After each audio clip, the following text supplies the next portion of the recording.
This video is sponsored by G-Portal. More on that at the end.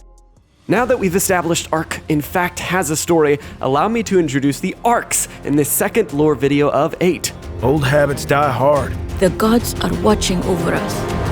Throughout this one, I'll mostly be talking about some of the inhabitants of the ARKs themselves. How did they wake up or survive in such hostile environments? And what led to their progression paths through the system or their futile attempts to beat it? That and more is covered in this video as we talk about Scorched Earth, the origins of Aberration, and how the island eventually comes into play. Thank you to these lovely people for helping, and without further ado, welcome back to the ARK Survival Evolved Lore Explained. Enjoy.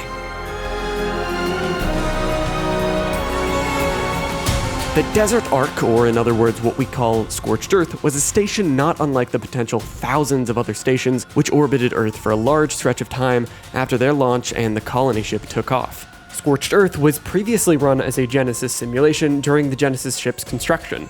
The URE even tested the Magmasaur on Scorched Earth before relegating it to the Genesis sim. This goes to further connect the ARKs to the Genesis project in the lore. We don't know much about the diversity of the ARK environments themselves because we only see 3 of them up close throughout the story, but they could be wildly different. We do know that Scorched Earth, like the other ARKs, had at least a somewhat harsher and drier environment, different from the island in Aberration, both where we see lush green vegetation. Inside the ARK housed a self-sustaining environment, but not by virtue of something as primitive as nature. No. The ARK created its own creatures that were fabricated in cloning chambers like what are later found by survivors on Aberration. The ARK could also adapt landscapes if it needed to through the use of power structures called obelisks contained inside. These capabilities affected the ARK's primary lab rats. Those lab rats? Homo sapiens. Survivors would wake up with memories of their past lives. Those past lives, at least what they thought existed, spanned all the way from the era of the Han Dynasty in ancient China to the moments leading up to gruesome deaths during the late Tech and Element Wars. This meant that the ARKs had access to a database of people from such drastically different time periods that it could test a near infinite number of scenarios and differences of ideology or understanding of technology to find the most cunning minds that built up the most hardened bodies and willpower.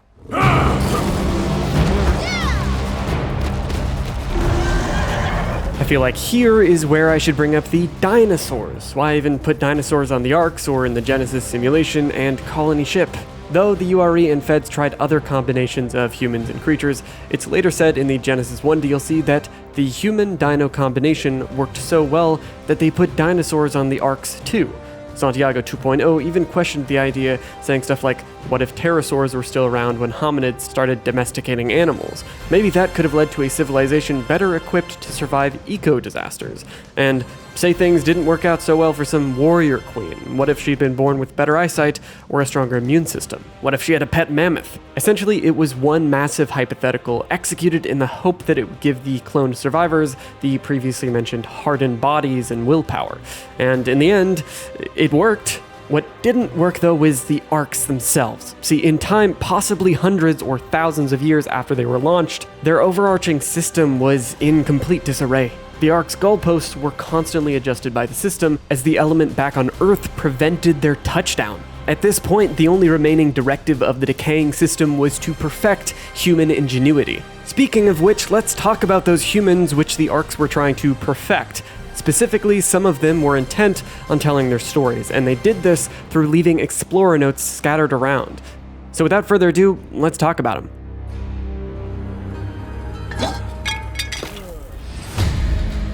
John Dakea was an Apache Native American man from the late 19th century turned outlaw in his past life, and Raya was an ancient Egyptian priestess from Luxor in her past life. These two characters had the willpower to progress further than some survivors did and even document it, but their stories progressed with tragedy like most.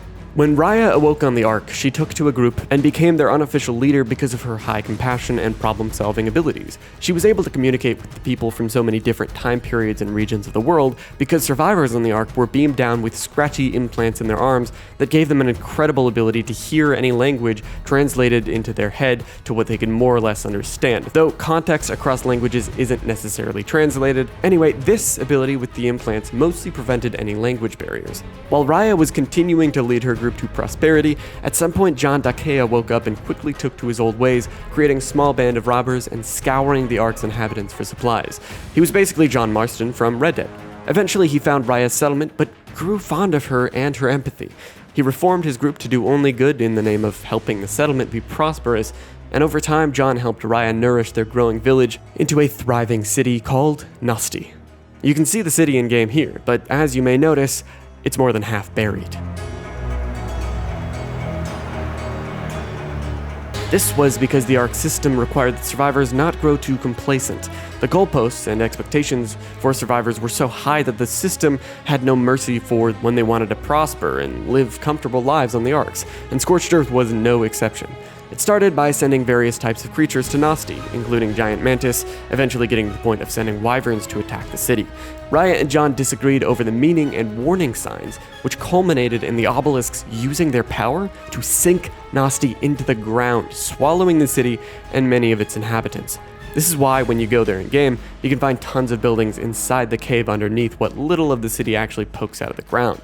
After the fall of Nosti, Raya and John escaped with the aid of one of their tames, and John led them to where he thought they would be safe, a settlement to the west. When they arrived, they realized it had become a nesting ground for wyverns, but it was too late. The two lovers were stuck inside a building, and the wyverns didn't give up. Eventually, John and Raya both faced the creatures head-on, and John sacrificed himself in the process, thinning many of their numbers in his final moments. Raya, still alive and breathing, surrounded by dead wyverns, was distraught, going on to find the nest's wyvern eggs, which the previously kind and gentle leader was tempted to destroy.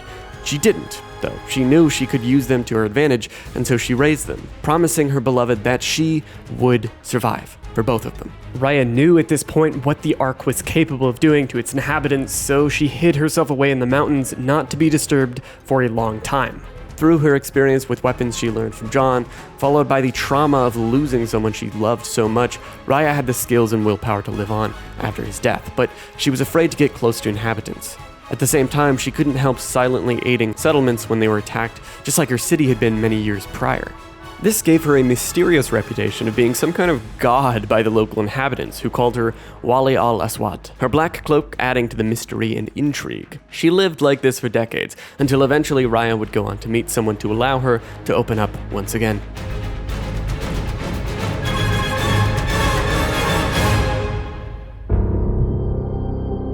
Within the following decades, we pick up the story on an entirely different ARK, this one being the ARK you play on in the Aberration DLC. Aberration used to be an ARK with a relatively normal ecosystem, similar to the island, which we'll get into later.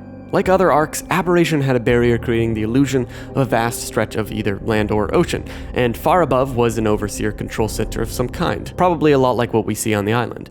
But on the Aberration ARK, a population of particularly advanced survivors lived, including Diana Alteris, the strike fighter pilot I mentioned before. She ran into multiple other survivors that she actually knew, including the one she died with, Kazuma, and frickin' Santiago. Yeah, the one who made weapons for the Federation that caused so much destruction. The thing is, though, this Santiago only had the memories leading up to his original death, so it was technically not the same guy as the one who was previously revived through the cloning tech to help build the colony ship. He's so different, in fact, that his personality is arguably more authentic to the original, since he shouldn't have had any augmented or fabricated memories. Nonetheless, he teamed up with the others, and both the URE and Fedis connected over both sides, being quite literally stranded. This ARK was specifically tossing in survivors from similar time periods, and who potentially knew each other. The common theme? They were advanced, and they knew tech. At first, these survivors didn't realize they were on an ARK, because, hell, from their time, ARKs hadn't even been invented. After scrounging up enough resources, the tech tribe built an off-brand tech suit and sent Diana into the horizon to find rescue. But then she hit a wall. After crashing into the ARK's protective barrier, she reported back to the others with bad news. They were trapped. The tech tribe assumed that for whatever reason, they were being held captive in some kind of prison on Earth. So Santiago devised a plan to bring a modular tech bomb to one of the obelisks, hack a teleport into a presumed control center high above them, and then blow up their captors, or at least their tech, once they got inside, somehow getting themselves out before the explosion. That's just like it, isn't it?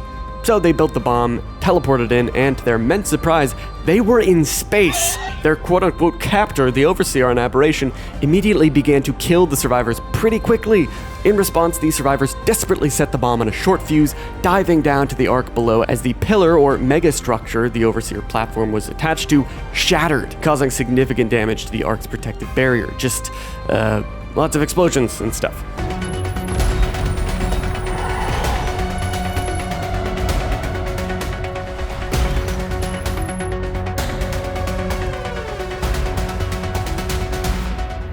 After causing this catastrophe, some survived the fall back down into the station. Some also didn't, but those who lived immediately had a horrifying realization. The sun was going to cook them alive very quickly, since without the force field barrier they blew up, keeping them from being exposed to space, the radiation from the sun would eventually burn everything. So they all ran underground into some caves which had already been there. In fact, these were some pretty huge caves that just happened to exist on this ark the whole time. The survivor's hunch was right, by the way. The surface got cooked so bad it looked something like this, and later on, as you know, this. And that's pretty much how Aberration got the way that it is, the first catastrophe. So now you're probably wondering, okay, where does the island come in? All these characters on the DLC maps are doing all these cool things, like becoming edgy wyvern nomads and blowing shit up, but what about the dossier lady over on the island? What a great question, but I'll be answering that in the next video. If you enjoyed our second part of the ARK Lore Summary series, smash the like button and subscribe to my channel. Also, as I mentioned, this video is sponsored by gPortal, which is an amazing server provider that I use myself to host my 12-map ARK cluster on PC. If you'd like to get your own servers, go ahead and use my code with the link in the description below to get 10% off your next purchase. I need to give a big thanks to these incredibly knowledgeable ARK lore nerds who helped out with this video, including Chaos, Redgear17, and SteL. As always, thanks for watching, and I'll talk to you next time. Bye, everyone.